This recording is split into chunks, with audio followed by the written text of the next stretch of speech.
Добро пожаловать, друзья, на канал Фактограф. В мире животных, как и среди нас, людей, встречаются разные типы родителей. Существуют заботливые и преданные мамы и папы, готовые жертвовать всем для благополучия своих детенышей. Однако не все родители в животном мире следуют этому образцу. Сегодня мы поговорим о худших родителях среди животных. Мы расскажем вам о мамах и папах, которые бросают, убивают и даже съедают своих детей. Готовьтесь узнать о странных и удивительных способах, которыми некоторые виды животных проявляют свою родительскую заботу. Присаживайтесь поудобнее и давайте посмотрим самые яркие примеры, где родительская забота превратилась в худший кошмар.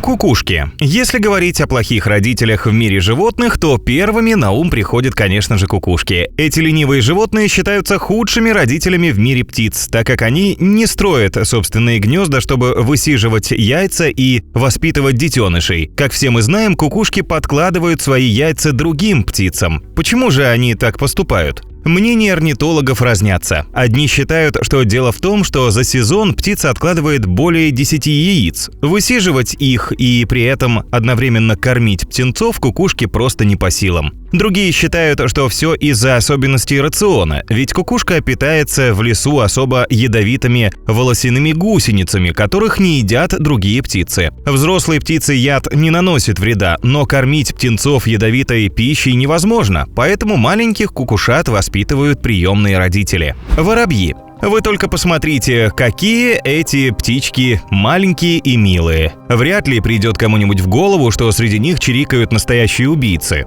Дело в том, что самки воробья – это не только хорошие и заботливые матери, но еще и разъяренные мачехи, которым позавидовала бы даже злая королева. У воробьев принято, что насиживают кладку и кормят потомство оба родителя. Несмотря на то, что пара у воробьев складывается один раз и на всю жизнь, иногда у них могут быть связи за пределами родного гнезда. Если самка заметит, что ее муж увивается за другой, она нападет на гнездо соперницы, разобьет яйца и уничтожит всех птенцов, которых там найдет. А потом вернется к супругу и будет вести себя так, будто ничего не случилось. Все для того, чтобы папа уделял больше сил и внимания ее детям, а не детям другой. Гренландские тюлени. Детеныши тюленя признаны одними из самых симпатичных малышей на Земле. Ну, как для этих белоснежных пушистиков можно быть плохим родителем? Оказывается, можно. Сразу после родов самка окутывает своего детеныша лаской и заботой. Она обильно откармливает малыша молоком, и тот стабильно набирает по 1-2 килограмма в сутки. Но так продолжается недолго, всего пару недель. Затем мать уплывает и бросает детеныша прямо на льду. Малыши воют, пищат, мяукают, но все тщетно. Нередко в поисках утешения они подползают друг к другу, сбиваясь в небольшие группы. Юные тюлени сами учатся плавать и охотятся на 8-й неделе, а до этого они просто остаются на месте. За это время в ожидании они заметно теряют вес и стараются не быть съеденными хищниками. Неудивительно, что до 1-го года жизни доживает лишь треть всех маленьких тюленей. Хомяки. Кажется, что эти милые и безобидные создания, которых многие держали дома в детстве, просто не могут быть плохими родителями. Но нет, могут. И если однажды утром вы не досчитались парочки новорожденных хомячат, значит, вы столкнулись с темной стороной своего милейшего питомца. Эта самка, едва выносив и родив потомство, просто съела собственных детей. Но почему? Некоторые ученые предполагают, что так самки пытаются восполнить запасы питательных веществ после родов. Другие утверждают, что хомячки-матери могут испытывать стресс и угрозу из-за слишком большого помета. Так что в некотором роде это механизм самозащиты. К тому же, если человек притронется к новорожденным, то новоиспеченная мать может их попросту не узнать, ведь изменится запах. Также слабые или больные детеныши могут стать обедом для самки. Панды. Панды – очень редкое животное. Численность их популяции в мире меньше 2000 особей. Мало того, что они ленивы, если дело доходит до любовных утех, так еще и они свое потомство обделяют заботой. Обычно у самки рождаются 1-2 детеныша. К сожалению, молока хватает только на одного, и потому в дикой природе мать заботится лишь об одном малыше. Она будет кормить и выхаживать самого сильного детеныша, а слабым будет пренебрегать. В зоопарках заботу о нем возьмут на себя люди, но в дикой природе он погибнет. К К тому же иногда панда может убить свое дитя по случайности. Эти крупные млекопитающие весят до 127 килограммов, а их детеныши очень маленькие. При рождении их вес составляет всего 150-200 граммов. Самки большой панды во сне могут случайно раздавить своих детей. Буроголовый коровий трупиал. Эта очень красивая птичка обитает в Северной Америке. Как и ее сородичи из семейства кукушкообразных, она не желает воспитывать потомство самостоятельно, а предпочитает подкидывать яйца в чужие гнезда. Но трупиалы ведут себя при этом в разы ужаснее. Буроголовый коровий трупиал – это гнездовые паразиты, самки которых откладывают яйца в гнезда других маленьких певчих птиц.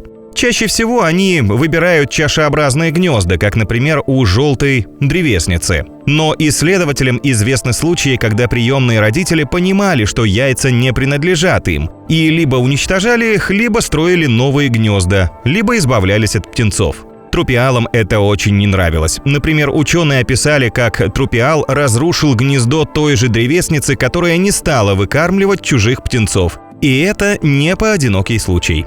Обезьяны-тамарины. У тамаринов довольно сильная социальная конкуренция между самками. Они живут стаями, и если кормящая самка с детенышем в стае не одна, то риск крохи погибнуть в течение первых 3 месяцев жизни достигает 80%. К тому же важную роль о заботе потомства играют самцы. Если у детеныша среди нянек находится как минимум 3 самца, то вероятность выживания в этом случае достигает 75%. Если мать находится на поздних стадиях беременности, она постарается убить чужих детенышей, чтобы у нянек появилось свободное время. Если более слабые самки беременеют в тот момент, когда другие уже давно на сносях, то они пойдут на прерывание беременности, чтобы ее ребенок не стал мишенью для других матерей.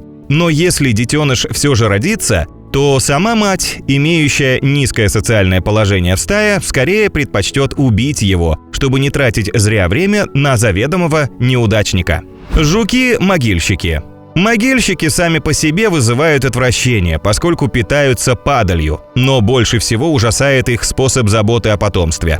Впрочем, 2 аспекта их жизни между собой связаны. Обычно пара жуков отыскивает труп мелкого млекопитающего или крысы и закапывает его в землю. После зарывания самка откладывает поблизости в земляной ямке или непосредственно в телах животных яйца. Как правило, падаль занимает 1 пара жуков, отогнавшая остальных. Вылупившиеся из них личинки не могут питаться самостоятельно. Родители переваривают и дают им пищу. Здесь и начинается борьба между поколениями. Если отпрысков слишком много, могильщики убивают лишних. Также ученые заметили, что если детеныши проявляют особую настойчивость в требовании пищи, то вместо того, чтобы искать им еду, родители попросту съедают их. Муравьи Дракула. Эти муравьи являются коренными жителями острова Мадагаскар. На вид они похожи на ос, ведь у них только 1 сустав между грудной клеткой и животом вместо 3. У них также есть удлиненное жало, и они полностью слепые. Из-за особенностей телосложения взрослые особи не могут питаться гусеницами и другими насекомыми. Им трудно жевать. Здесь на помощь муравьям приходят их собственные дети. Когда королева колонии дает жизнь личинкам муравьев, они и ее подчиненные делают маленькие отверстия в телах малышей для того, чтобы питаться их гемолимфой, жидкостью кровеносной системы, аналогичной крови у млекопитающих. Эта практика называется неразрушающий каннибализм. Многие личинки после этого выживают, но им такой процесс питания не нравится. Они стараются отползти от взрослых. За такой вампиризм насекомое и было прозвано муравей Дракула. Акула из Галапагосских островов. Галапагосские акулы – активные и смелые хищники, достигающие 3 метров в длину. Трудно представить, чтобы такие кровожадные животные вдруг стали нежными и заботливыми после рождения потомства. Так и есть. Этот вид акул живородящий. Едва дав жизнь потомкам, мамочки оставляют их на мелководье. В принципе, логично, здесь им легче будет научиться плавать, да и есть обилие пищи. Но не только в этом дело. Молодежь долгое время остается на мелководье, чтобы избежать зубов крупных хищников или своих родственников. Если мать встретит своего детеныша, она не поспешит обнять его, а начнет на него охотиться. Заканчивается все настоящим каннибализмом. Неудивительно, что с таким образом жизни акулы из Галапагосских островов являются исчезающим видом. Львы. Наверняка вы видели в передачах о дикой природе трогательные кадры, как мать-львица заботливо опекает своих котят. На самом деле львицы и вправду защищают своих детей от любой опасности, но вот только это не работает со львами. Львы – социальные животные, живущие в прайдах, где есть самец-доминант и несколько родственных между собой самок. Когда молодой самец отвоевывает прайд у другого самца, то первым делом он убивает львят, которых зачал предыдущий лидер стаи. Вожак избавляется только от юных львов в возрасте до 2 лет. Тех, кто старше, не трогает. Таким образом, он сразу устраняет будущих конкурентов, стремясь как можно скорее продолжить свой род. Что же делает львица, пока чужой лев убивает ее детей?